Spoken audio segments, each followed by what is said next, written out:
खुदावंद यीशु मसीह के बाबरकत और जलाली नाम में नाज़रीन आपकी खिदमत में एक बार फिर से हाजिर हैं आपके पसंदीदा प्रोग्राम मिरातुन निसा में।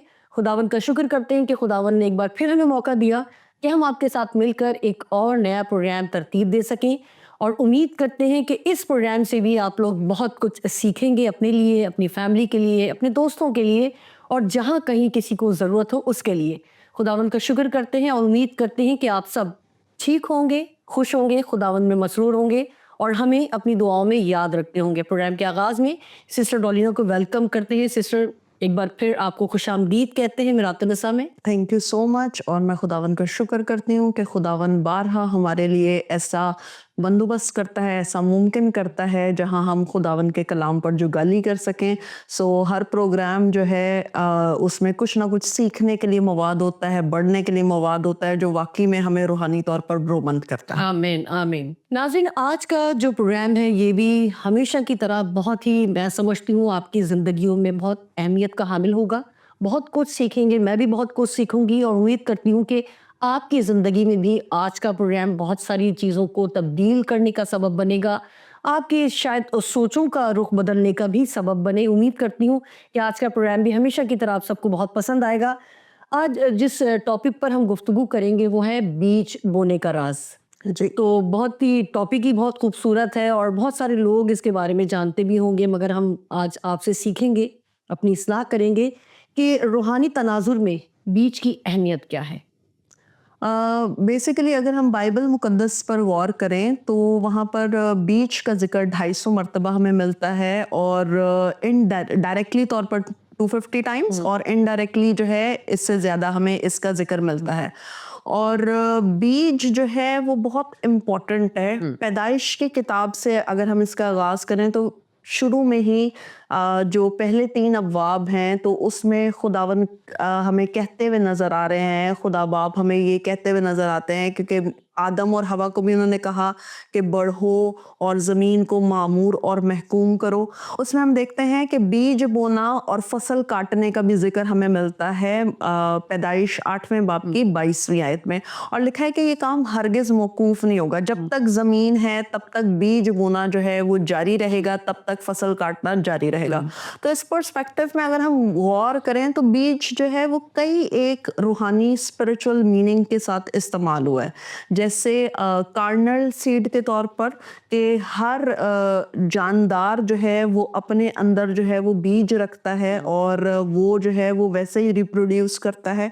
जैसे बिल्ली है तो वो बिल्ली जो है वो रिप्रोड्यूस करेगी, और दरख्त है आम का तो वो आम रिप्रोड्यूस करेगा। तो इस तनाजुर में भी हमें बीज का जिक्र मिलता है। फिर हम देखते हैं कि हवा के ताल्लुक से भी लिखा हुआ है कि औरत की नस्ल से, तो औरत की नस्ल, औरत का बीज हमें दिखाई देता है। फिर हमें इब्लीस जो है वहाँ पर उसकी सृष्टि पर, उसके अंडर अथॉरिटी काम करने वाले, तो वहाँ पर हमें सीड का जिक्र मिलता है। फिर यीशु मसीह जो दाऊद की असल है वो बीज है। फिर इब्राहिम की नस्ल को बरकत देने की बात की है तो वो बीज है। लेकिन जब हम स्पिरिचुअल कॉन्टेक्स्ट में बिलखसूस बात करते हैं तो बीज खुदावन के कलाम को कहा जाता है, और बीज की एक कैपेबिलिटी है, उसकी कैपेसिटी है कि वो ग्रो करता है। बीज जब बोया जाता है, जब वो मनो तले मट्टी में जाता है, कुछ सुपरफिशियल बीज भी जो है वो होते हैं, ग्रो करते हैं, कुछ डीप डाउन भी ग्रो करते हैं। तो जब वो डीप डाउन जाता है, जहाँ पर मट्टी उस पर चढ़ जाती है, जहाँ पर कवरिंग आ जाती है, जब वो बहुत सारी चीज़ों से रूपोश हो जाता है, जब उस पर मौसम गुजर जाते हैं, तो वो अपने राइट टाइम पर, बहार पर जो है वो उगना शुरू हो जाता है, और वो ज़मीन के दिल को चीर कर जो है वो ग्रो करता है। तो बीज इस लिहाज से बहुत इम्पोर्टेंट है। ये तो वो बीज हो गया जो ज़मीन से ताल्लुक़ रखता है, राइट। तो बेसिकली खुदा जो जिन चीज़ों पर काम करता है उसके एस्टेब्लिश्ड लॉज हैं, उसके एस्टेब्लिश कानून हैं, और उसके कवानीन को हम जो है नेचुरल रेल्म में भी देखते हैं और हम स्पिरिचुअल रेल्म में भी देखते हैं। नेचुरल रेल्म में हम जब गौर करें तो वहां पर भी बीज जो है वो जमीन के अंदर जाता है और फिर वो ग्रो करता है। और स्पिरिचुअल रेल्म में भी अगर हम गौर करें तो बीज जो है वो दिलों की जमीन पर स्पिरिट में जाकर जो है वो अफेक्ट करता है और फिर वहां पर उसकी ग्रोथ जो है वो स्टार्ट होती है। तो बेसिकली होली स्पिरिट के वसीला से, रूहुल कुदस के वसीला से इंसान के दिल की ज़मीन पर बीज बोया जाता है। और जैसे इंसान की रिसीविंग होती है, जैसे उसकी खुदा के रूह से भरने और उसके कलाम पर गौर करने और उसे उसके कलाम के ज़ेर ज़बर का लिहाज रखने और उसके कलाम पर लबैक करने कहने की जितना इंसान की ख्वाहिश होती है, उसी एतबार से सीड जो है वो ग्रो करता है। तो सीड हमारा जो है वो यीशु की बशारत है, वो इंजील का पैगाम है, वो ज़िंदगी की बातें हैं। ये वो बीज है जब बोया जाता है तो बहुतात में इसके हमें नताइज मिलते हैं। ये ऐसा फ्रूटफुल है। एक सेइंग भी है कि only God knows a apple which contains so many seeds in that, and how many seeds या how many apple it contains, it depends on one apple, right? मैं और आप नहीं जानते कि एक सेब में जो है वो कितने सेब छुपे हुए हैं, कितने बीज हैं और कितने सेब हैं, लेकिन खुदा है जो इस चीज को जानता है। तो जब कलाम, जो जिंदगी का कलाम है, जो आसमान की बातें हैं, जो किताब हयात की बातें हैं, जब वो बीज इंसान की जिंदगी में बोया जाता है और रूहुल कुदस की अनॉइंटिंग में जब ये मुकाशफा किसी को मिल जाए और जब ये समझ मिल जाए कि यीशु मेरे गुनाहों की खातिर आया, उसने मार खाई, सलीब पर जान दी, वो तीसरे दिन मुर्दों में से जी उठा और अब वो जल्द आने वाला है कि मुझे भी आसमान पर बादलों पर ले जाए, जब ये रेवलेशन हम पर रिवील हो जाता है तो फिर अपनी जो पोशाक है, अपना आप जो है, उस गुनाह जो है वो उससे कराहियत महसूस होती है। और जब गुनाह से कराहियत महसूस होती है तो रूहुल कुदस हमारे दिलों की ज़मीन पर जो है वो क्या करता है, उसको ज़रखेज़ करता है। बंजर ज़मीन पर जो है ना वो बीज नहीं ग्रो करता, तो ये दिल की ज़मीन को नरमाता है। और जब दिल की ज़मीन नरम हो जाती है तो फिर वहाँ पर ईमान से ये बीज जो है वो परवरिश पाता है और ये बीज बढ़ता है। और जब ये बीज बढ़ता है, क्योंकि बीज में पोटेंशियल है बढ़ने का, तो जब ये बढ़ता है तो आप भी जो है अंजील की खुशखबरी का बयान किए बगैर रह नहीं सकते, क्योंकि जिसने जिस गहराई से आप में काम किया है। क्योंकि एक अगर हम इंसानी मिसाल से इसको समझें तो मेरी और आपकी पर्सनालिटी हिडियस है। हमें फैमिली वाले भी जो है वो जानते होंगे, तो कितना जानते होंगे?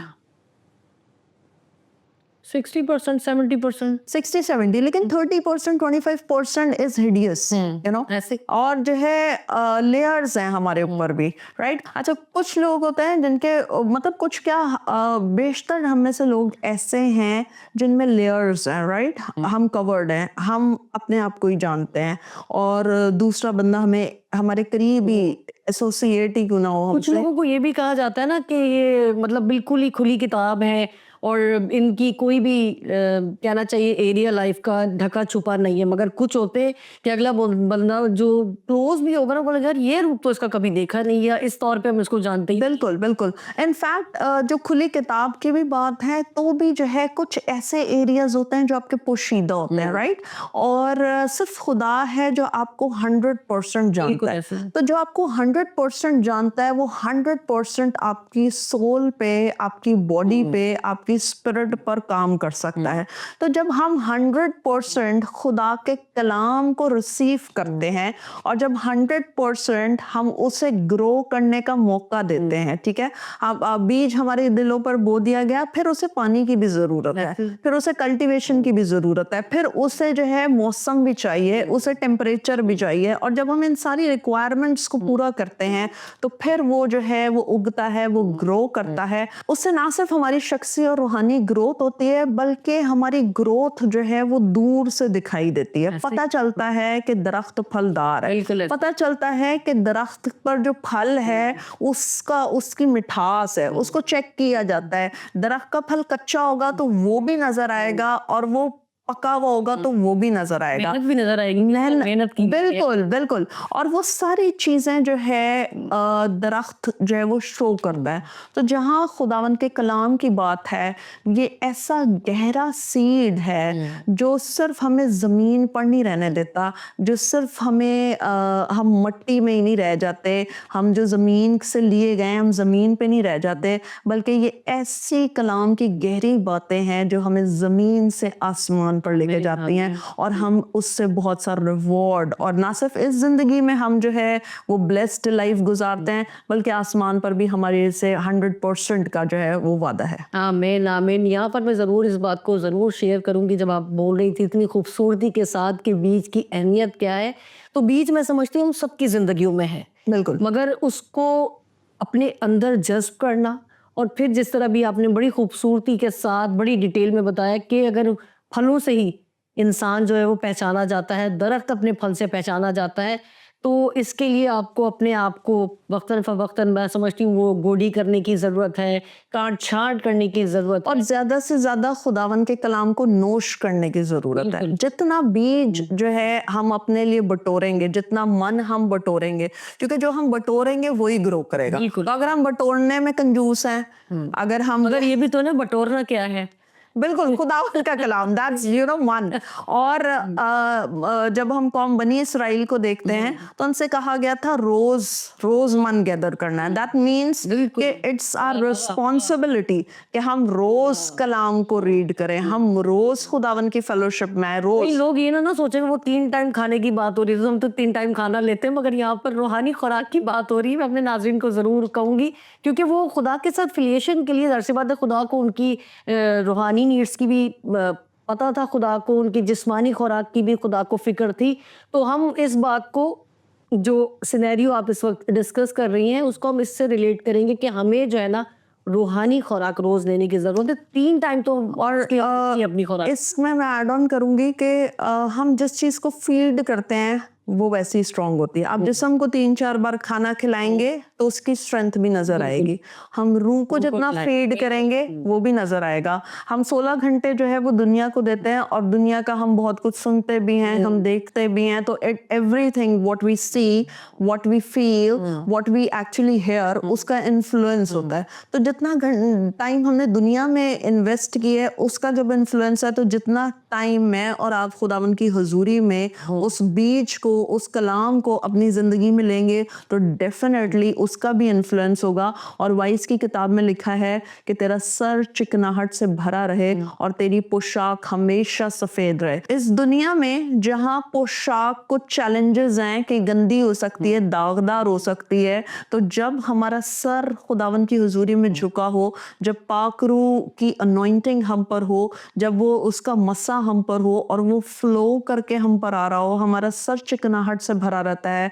और हमारी जिंदगी में जो है ना सिर्फ हम फलदार होते हैं, ना सिर्फ हम मीठे होते हैं, बल्कि हम हर रुख से, जिस रुख से दुनिया हमें देखती है, उस रुख से उन्हें बरकत दिखाई देती है। आमीन आमीन। बहुत खूबसूरत बात सिस्टर। मैं चाहूंगी कि ये भी जरूर आप बताएं कि बीज बोने के लिए कंडीशंस क्या होनी चाहिए। दुनियावी एतबार से हम देखें, क्योंकि नेचुरल रेल्म से ही हम जो है स्पिरिचुअल रेल्म को जो है वो अंडरस्टैंड कर सकते हैं। जैसे नेचुरल रेल्म में अगर आपने बीज बोना है तो उसको खाद की ज़रूरत है, गुड सॉइल की ज़रूरत है, उसको ऑप्टिमल टेम्परेचर की ज़रूरत है, उसको सनलाइट की ज़रूरत है, उसको पानी की ज़रूरत है।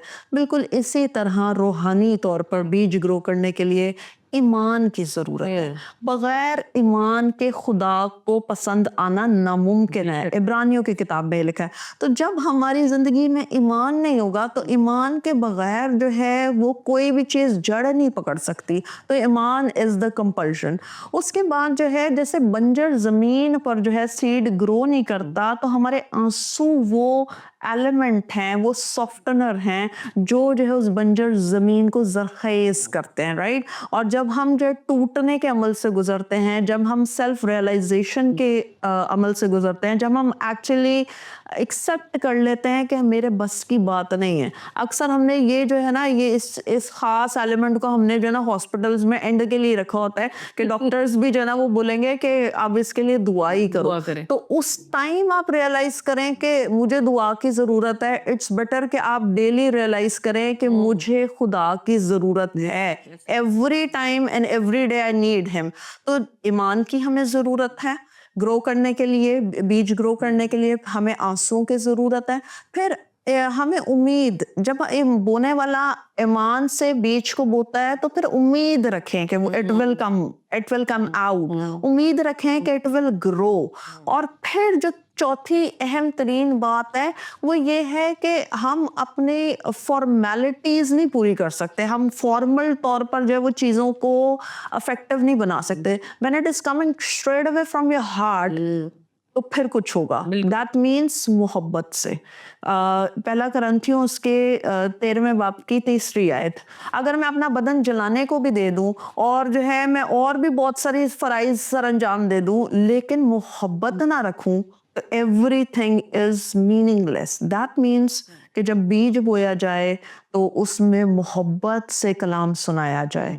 जब बीज बोया जाए तो फिर ईमान से सुनाया जाए। फिर ये ना कहा जाए कि इन पर तो असर ही नहीं होना। फिर ये सुनाया जाए कि we are not looking at the people, we are actually looking at the God जो डिफरेंस क्रिएट कर सकता है। फिर हम इंसानों से उम्मीद नहीं कर रहे, हम ये उम्मीद कर रहे हैं कि खुदावन चेंज करेगा। और फिर हम उसके लिए शिफायत भी कर रहे हैं। वी आर इंटरसीडिंग ऑल्सो, हम आंसू भी बहा रहे हैं कि खुदावन ये बीज अपने वक्त पर ग्रो करे। बिकॉज बाइबल मुकद्दस में लिखा हुआ है कि बोने वाला और है, पानी देने वाला और है, लेकिन बढ़ाने वाला खुदा है। तो खुदा हमें ब्यूटीफुली कल्टीवेट करता है, वो ब्यूटीफुली हमें बढ़ाता है। जब जमीन पर जाते हैं, जब जमीन के अंदर जाते हैं, तब तो कोई पहचान नहीं होती, तब तो कोई हालत नहीं होती, तब तो कोई जो है आपके लिए रौनक नहीं होती। लेकिन जब बाहर आते हैं, जब खुदावन की कुदरत से बाहर आते हैं, तब ब्यूटी भी होती है, तब फ्रेगनेंस भी होती है, तब फल भी होता है, तब मल्टीपल सीड्स भी होते हैं। तो हम जब ईमान से चीज़ों को रिसीव करते हैं, हम जब मोहब्बत से जो है चीज़ों को एक्सेप्ट करते हैं, हम जब उम्मीद से जो है चीज़ों को एक्सेप्ट करते हैं, और जब हम आंसुओं के साथ जो है वो चीज़ों के लिए अग्री हो जाते हैं कि खुदावन can do everything in my life, तो फिर इम्पॉसिबल जो है वो इम्पॉसिबल नहीं रहता, क्योंकि इम्पॉसिबल खुद कह रहा है आई एम पॉसिबल। आमीन आमीन, क्या खूबसूरत बात है। मैं ये समझती हूँ कि अगर हम सब चाहते हैं कि हम दुनिया में जब निकलें सर उठा के निकलें, प्राउडली निकलें, तो इसके लिए आपको पोशीदगी में जो है ना सरनगू होने की ज़रूरत है, सजदा रेज होने की ज़रूरत है। अगर खुदा के साथ आप बिल्कुल ही खाक होकर, जैसे ज़मीन पर पानी उड़ेला जाता है, इस तरह से अगर आप अपना आप खुदा की हुजूरी में उड़ेल देते हैं, तो फिर कोई ऐसी जगह नहीं जहाँ पर खुदा आपको सरफराज नहीं करता। और ये बात तो बहुत ही खूबसूरत थी कि जब आप बीज बोलते हैं तो फिर आप उम्मीद रखते हैं। तो मुझे जब आप ये बोल रही थी, मुझे वो एक किसान ऐसे ही जहन में आ रहा था कि जब वो बीज बोता है तो वो यही उम्मीद के साथ उसकी देखभाल कर रहा होता है, उसकी परवरिश कर रहा होता है कि उसका जो टाइम पीरियड है उसके बाद इसमें से पौधा निकलेगा, उसमें से पत्ते निकलेंगे, फिर उसके बाद वो ग्रो करेगा, फिर उस पर फल लगेगा। तो आप भी इसी ईमान के साथ अपनी ज़िंदगी में कलाम के बीज को रोज़ बोना शुरू कीजिए, और फिर आप देखेंगे कि क्या खूबसूरत फल आप में से नज़र आते हैं, और क्या खूबसूरत ज़िंदगी आपकी होती है, क्या खूबसूरत पर्सनैलिटी आपकी होती है। आप तो बरकत पाएंगे ही, मगर आपके आस-पास के लोग, आपके पड़ोस के लोग, आपके रिश्तेदार, जहाँ जहाँ आप जाएंगे आपके वसीले वो भी बरकत पाना शुरू होंगे। सिस्टर, मैं चाहूँगी कि हमारे पास टाइम कम है, मगर मैं चाहूँगी कि हम एक सवाल को और डील कर लेते हैं। यहाँ पर गलतियों 8:6 के मुताबिक बीज बोना अहम क्यों है? क्योंकि कुछ लोग जो हैं वो सिर्फ देखकर ही जो है वो चाहते हैं कि ये भी फल हमारे अंदर हो, या ये नेमत हमारे अंदर हो, या हम इस ब्लेसिंग को रिसीव करें। मगर जिस तरह अभी आपने बात की कि बीज बोया जाएगा तो ही फल लाया जाएगा। जब तक कि आप अपने आप को ख़त्म नहीं करते, या अपनी उन बातों को, जो रविशें हैं, जो बातें हैं, जो एटीट्यूड है, जो खुदा को पसंद नहीं है, उसको ख़त्म नहीं करते, खुदावन में मजबूत नहीं होते, तो फिर हम ग्रो नहीं कर सकते।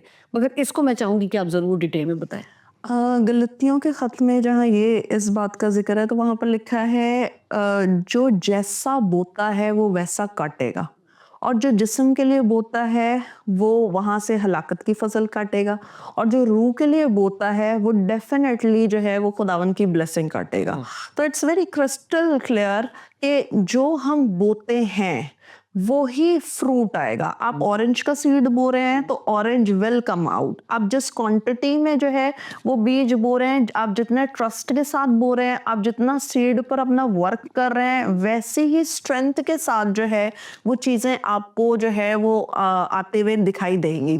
तो जहाँ पर जिस्म की बात है तो जिस्म के काम जो है लोगों को जो है वो लग्जरी जो है वो पसंद है, लोगों को जो है वो रिलैक्सेशन पसंद है, उनको हर वो अच्छी चीज़ जो दुनियावी है और दुनियावी ग्रोथ पसंद है, और उनको लगता है कि real blessing is this. If you have got car, अगर आपके पास बैंगलो है, आपके पास दौलत है, आपके पास बच्चे अच्छे स्टडी कर रहे हैं, तो दैट इज एक्चुअली ग्रोथ। लेकिन हकीकी मायनों में जहाँ ये भी ग्रोथ को शो करती है, वहाँ पर अगर आप की जान जो है उसका आप नुकसान कर देते हैं तो वो आपका स्पिरिचुअल लॉस है। और स्पिरिचुअल लॉस है तो फिर आप समझ लें कि आपने जो कुछ किया है वो जमीन की हद तक ही किया है, और फिर आप आसमान पर एक बूंद पानी को भी तरस देंगे।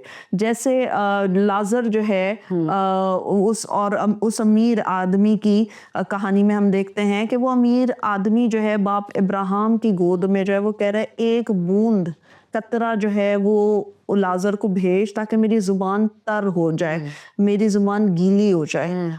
आसमान पर एक बूंद के लिए वो तरस रहा है, लेकिन जिंदगी में जहाँ बीज है वहाँ कल्टीवेशन है, जहाँ खुदा का कलाम है वहाँ जिंदगी की नदियाँ जारी करने का जो है वो वादा किया गया है। तो जिंदगी की नदियों की दावत जब इस दुनिया में दी जा रही है, जब उसको रिजेक्ट कर देते हैं तो आसमान पर फिर एक बूंद के लिए जो है वो तरसते हैं। तो इट्स वेरी नेसेसरी कि हम अपनी जिंदगी में जो है हम किस चीज़ के लिए हम ज़्यादा एफर्ट करते हैं। अगर हमारी स्ट्रगल जो है वो सिर्फ वर्ल्डली फेम वर्ल्ड के लिए होगी, सिर्फ फ्लैश के लिए होगी, सिर्फ कार्नल होगी, तो फिर हमारी लिमिटेशंस वहीं तक रह जानी है और फिर आसमान पर हमारे लिए कुछ अजर नहीं। इसमें हम दूसरी चीज को भी ऐड कर लेते हैं। बाज़ औक़ात जो है हम जो मिनिस्ट्री में है, मिनिस्ट्री में भी हम खिदमत करते करते we become robotic, we become systematic, right. और हम जो है खुदा की आवाज सुनने के लिए इतने ज्यादा कंसर्न नहीं रहते, because we are doing everything and we have started doing it religiously, that's it, right. हम हर चीज में हम लीगलिज्म के अंदर आ जाते हैं। हम शरीयत से, मिस्र से हम निकल आए हैं, राइट। मिस्र से इसराइली कौम निकल आई थी, लेकिन मिस्र दिल से नहीं निकल रहा था। तो हम भी खुदावन की बादशाहत का हिस्सा बनकर फिर हम शरीयत को लागू करते हैं अपने ऊपर, और हम जो है मसरूफ हो जाते हैं एक्टिविटीज में और सारी चीजों में, जिससे हमें लग रहा होता है कि खुदावन का जलाल जाहिर हो रहा है, लेकिन खुदा गिला करता है और वो कहता है कि मुझसे आग सा तपाया हुआ सोना ले ले, और वो कहता है कि मैं तुझे अपने मुंह से निकाल फेंकने को हूं। वो कहता है उस वक्त तुम मुझसे कहोगे और मैं तुमसे कहूंगा कि मैं तुम्हें नहीं जानता, मेरी तुमसे वाकफियत नहीं। दैट मीन्स कि ये जमीन जो है इस दुनिया पर रहते हुए हमारा बोना बहुत इफेक्टिव होना चाहिए। हमें पता होना चाहिए कि हम किसके लिए बो रहे हैं। हमें अपनी नस्ल में इन्वेस्टमेंट करने की जरूरत है। हमारी नस्ल में कलाम का बीज जो है वो बोया जाए, क्योंकि हमारी नस्ल भी एक बीज की मानंद है। अगर हम उसमें जो है कलाम के बीज को बोएंगे तो बेसिकली हमारी नस्ल में हमें फ्रूट नजर आएगा, हमें ग्लोरी नजर आएगी। और बाइबल की तालीम है कि जहाँ अज़वाज का जिक्र है और लिखा है कि जो है खुदा तर्स नस्ल पैदा करो, तो खुदा तर्स नस्ल उन्हीं की पैदा होगी जो खुद मियाँ बीवी जो है वो डिवोटेड है, जिन्होंने सीख लिया है कि जो है कमरे का कुंडी जो है वो लगानी है, जिन्होंने सीख लिया है कि पोशीदगी में खुदावन देखता है, जिनको ये इस बात की समझ आ गई है कि पोशीदगी इज गिविंग यू बेनिफिट। तो जब आपका मज़बा दुरुस्त होगा, जब वो तरतीब में होगा, जब उस पर आग होगी, तो फिर आप रिवाइवल लेके आ सकते हैं, और फिर जो है आपकी जिंदगी में मिठास, फ्रूट बेयरिंग का काम होगा, फिर आपकी मल्टीप्लिकेशन दिखाई देगी। लेकिन अगर जो है हमने स्पिरिट वे काम नहीं किया और हम सिर्फ मटीरियलिस्टिक थिंग्स में हैं और हम सिर्फ इसी में हमारा टाइम वेस्ट हो गया, तो बेसिकली हमारा बीज जो है वो सड़ गया है और हमारा बीज जो है वो ज़ाया हो गया है। और ये वो बीज है जिसे झाड़ियों ने आ दबाया है, ये वो बीज है जो रौंद दिया गया है, ये वो बीज है जिसे हवा के परिंदों ने चुग लिया है, और इसका अजर यकीनन कुछ नहीं होगा।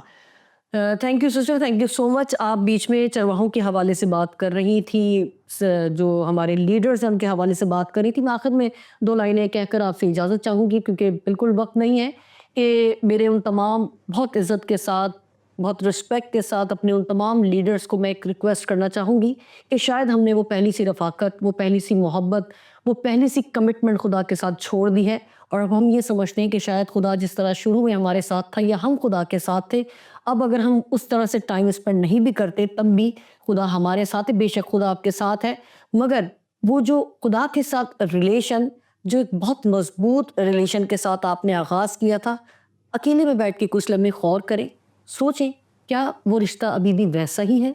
क्या खुदा के साथ आपकी वो रफ़ाकत वैसे ही है? और अगर नहीं है तो मेरी रिक्वेस्ट है कि पोशीदगी में जाएं, अपनी दरवाज़ों को बंद करें और खुदा के साथ कुछ वक्त गुजारना शुरू करें।